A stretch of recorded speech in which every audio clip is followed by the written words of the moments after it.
नमस्कार दोस्तों, आज मैं आपके लिए लेकर आया हूं एक प्रेरणादायक कहानी। इसे सुनकर आपका मन भी परिस्थितियों से लड़ना सीख जाएगा।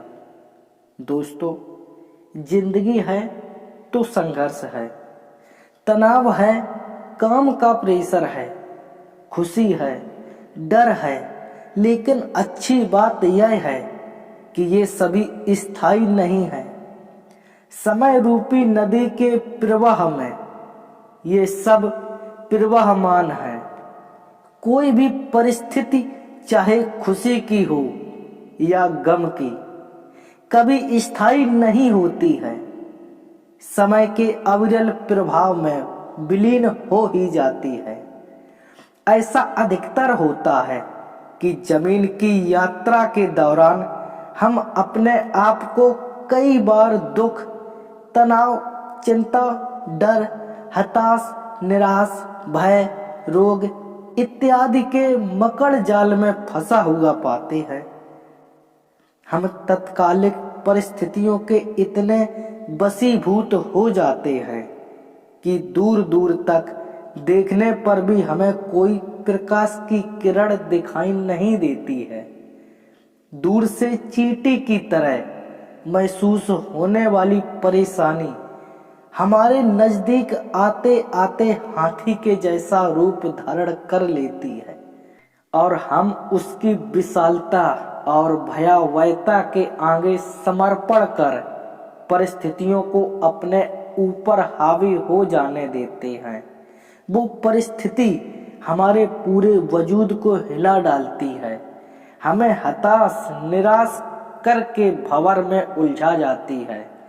एक एक क्षण पहाड़ सा प्रतीत होता है और हम में से ज्यादातर लोग आशा की कोई किरण न देख पाने के कारण हताश होकर परिस्थिति के आगे हथियार डाल देते हैं। अगर आप किसी अनजान निर्जन रेगिस्तान में फंस जाएं, तो उससे निकलने का एक ही उपाय है, बस चलते रहें। अगर आप नदी के बीच जाकर हाथ पैर नहीं चलाएंगे तो निश्चित ही है डूब जाएंगे। जीवन में कभी ऐसा क्षण भी आता है जब लगता है कि बस अब कुछ भी बाकी नहीं है। ऐसी परिस्थिति में अपने आत्मविश्वास और साहस के साथ सिर्फ डटे रहे, क्योंकि हर चीज का हल होता है, आज नहीं तो कल होता है। एक बार एक राजा की सेवा से प्रसन्न होकर एक साधु ने उसे एक ताबीज दिया और कहा कि राजन, इसे गले में डाल लो और जिंदगी में कभी ऐसी परिस्थिति आए कि जब तुम्हें लगे कि बस अब तो सब कुछ खत्म होने वाला है, परेशानी के भंवर में जब भी अपने आप को फंसा हुआ पाओ, कोई प्रकाश की किरण नजर न आ रही हो, हर तरफ निराश और हताश हो, तब तुम इस ताबीज को खोलकर इसमें रखे कागज को पढ़ना। उससे पहले नहीं, राजा ने वह ताबीज अपने गले में पहन लिया। एक बार राजा अपने सैनिकों के साथ शिकार करने घने जंगल में गया। एक शेर का पीछा करते करते राजा अपने सैनिकों से अलग हो गया और दुश्मन राजा की सीमा में प्रवेश कर गया। घना जंगल और शाम का समय, तभी कुछ दुश्मन सैनिकों के घोड़ों की टापों की आवाज राजा को आई और उसने भी अपने घोड़े को एड़ लगाई। राजा आगे आगे, दुश्मन सैनिक पीछे पीछे। बहुत दूर तक भागने पर भी राजा उन सैनिकों से पीछा नहीं छुड़ा पाया। भूख प्यास से बेहाल राजा को तभी घने पेड़ों के बीच में एक गुफा सी दिखी।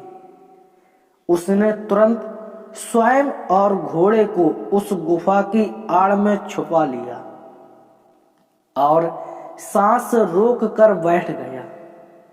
दुश्मन के घोड़ों के पैरों की आवाज धीरे धीरे पास आने लगी। दुश्मनों से घिरे हुए अकेले राजा को अपना अंत नजर आने लगा। उसे लगा कि बस कुछ ही क्षणों में दुश्मन उसे पकड़कर मौत के घाट उतार देंगे।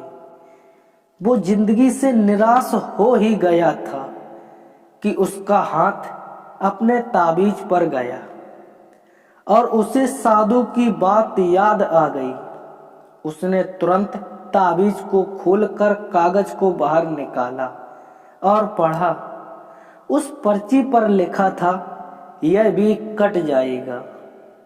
राजा को अचानक ही जैसे घोर अंधकार में एक ज्योति की किरण दिखी।